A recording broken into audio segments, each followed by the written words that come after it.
Small caps getting hit this morning. Russell's down more than 1%. Big tech's trying to hold on for the ride. NASDAQ flat right now, and Tesla helping as it's not negative. Positive by a couple bucks. Tom's looking at the options. Dan Kern joins us from Nixon Peabody Trust Company, Chief Investment Officer, with some thoughts here on the pullback that we've gotten over the last week or so. Dan, is this overdue, or should we be eyeing more downside in some of these high flyers like Tesla? I think with Tesla, it's definitely an overdue pullback. We saw a big post-election rally there, which I think was based more on sentiment than fundamentals. We're still in the place of an "I want to believe" kind of valuation.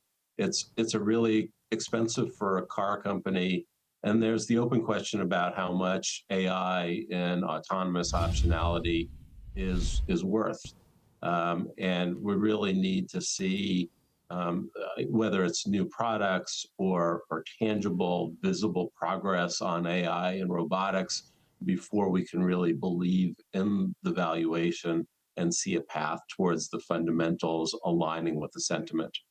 What kind of valuation do you think makes more sense for Tesla? Where might this be fair in your mind? Well, I think I'd like to see a PE that's in double digits. That's a good answer. So if you look at Tesla compared to auto companies, and I'm very clear that Tesla brings some substantial advantages to legacy auto companies, but when I look at the GMs and the Fords of the world, Tesla's valuation is greater than the two of them put together. There's real positives there: compelling product design, cutting edge technology, a differentiated business model. But the economics aren't playing out right now in the auto business. There's an awful lot of competition from China. There is lackluster EV demand in the U.S., and we've seen promises and exciting things on the autonomous vehicle front, but it's not monetized yet, and we don't see a clear path to monetization yet.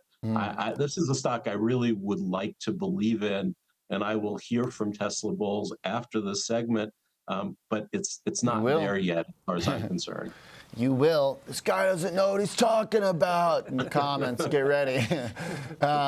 Hey, real quick, Dan, very different companies, but they do share some similarities, not just an upward price action, but I think some of the policy implications too, where the market basically just said, all right, Palantir is going to get every new contract going forward in the new administration. But they also do have like major financial positive inflection over the last year and a half as well. I mean, it still is a very expensive stock too, but does that inflection of growth give it any more stability than Tesla? Yeah, Palantir is a classic example of a company that I really love, but don't love the stock today. They are really well positioned in the AI space. They do a great job with data integration and analytics. They've got, I think, really strong and innovative management. And we're early days. This is, I think, a long-term winner, but the market needs to digest what's happened with the stock. We've got a nice growth rate, but the stock's up more than 300% over 52 weeks. The growth rate doesn't justify the level of the stock price, but I think long term, Palantir is a stock very much worth watching. All right, rationed, reasonable thoughts. Thank you, Dan Kern. Appreciate it. Thanks. All right, Tom, let's look at the options here. Do we see, I mean, Tesla right now is battling, by the way, for unch on the day. Right. Are we seeing any of that kind of speculative options, gamma pressure, like flipping around, do you think? How crazy is the options market right now? Well, implied volatility is elevated. They report earnings at the end of the month, so that's going to cause some volatility. But you've seen the moves hit all-time highs last month, about $488, and we're back below $400 a share. So this is one that always has a lot of implied volatility. So with that being said, over the last year, we're still at an IV percentile rank above 70% at this point. So what does that mean? Well, we're in the top 1/4 of basically where implied volatility levels have been over the last 52 weeks because of the pullback and the potential for moves in this name on a daily basis. So with that in mind, I always like to trade and look at this name and trade it using options, of course, create more leverage, but then also staying risk defined. I think that's really key in this name, where everybody should heed that warning. So I looked at something a little bit a little bit neutral to bearish on this one, where I'm going to take advantage of that higher implied volatility by taking a directional bias, but giving myself a better probability of success. That's what we talk about when we're selling strategies to create a directional bias. So I went up to the January 24th weekly cycle, so just about 2.5 weeks to expiration, where I'm going to sell an out-of-the-money call vertical, sell the 420 strike call, and then, because I want to stay risk defined because anything can happen, buy the 430 strike call. So a short $10 wide neutral to bearish call vertical, where I don't think it's going to go above the 420 strike. If I collect a credit of about $2.50, that's what I can make on this position. I've got $750 in risk, but why do I have that much risk to only make $250? Well, my probability of that short 420 strike in this short call vertical, it's got about an 80% probability of finishing out of the money at expiration, which is what you want. Those are those trade-offs we always talk about. I can sell something to the upside for that bearish take, but this stock can still go higher and I can still make money as long as it stays below that break even of 422.50 at expiration in 16 days. So this type of strategy, while it's directional, it gives you better probabilities and also gives you that cushion to the upside on this type of position while still, being bearish. Yeah, fair. And I think it's a very fair way to get bearish on a potential turnaround to sell upside at old support and new resistance. Yeah. I think the strike is perfect. I think it makes sense. Nice trade. Palantir. Down 3% to $68. This one's a little trickier. It's making its first meaningful lower low, but it hasn't broken down trend-wise as quite as bad as Tesla. Yep, near bear market territory for this one, nearly 20% off its all-time highs that we saw just a few weeks ago. Right, because we're up. $88 a share. We were up 400%. Yeah, 52 weeks. 340%.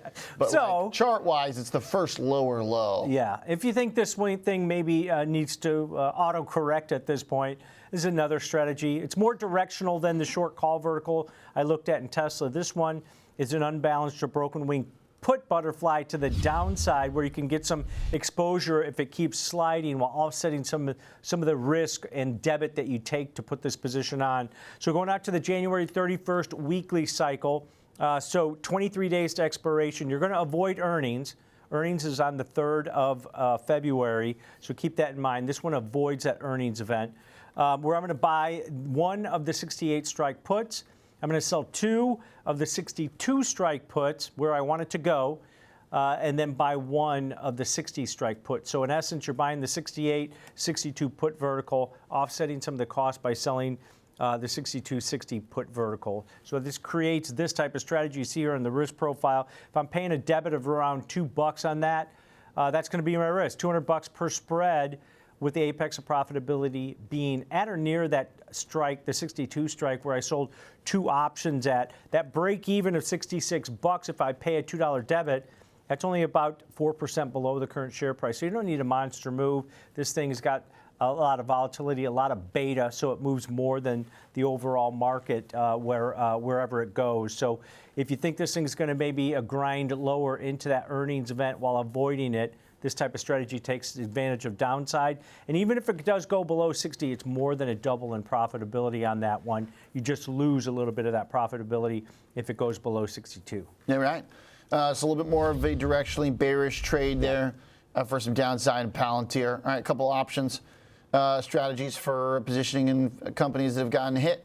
Tesla picking it up. NASDAQ trying to bounce, trying to hold on. Nvidia's at 143 right now, so nice little dip buying in some of the key names this morning. Thanks, Tom, for the trades.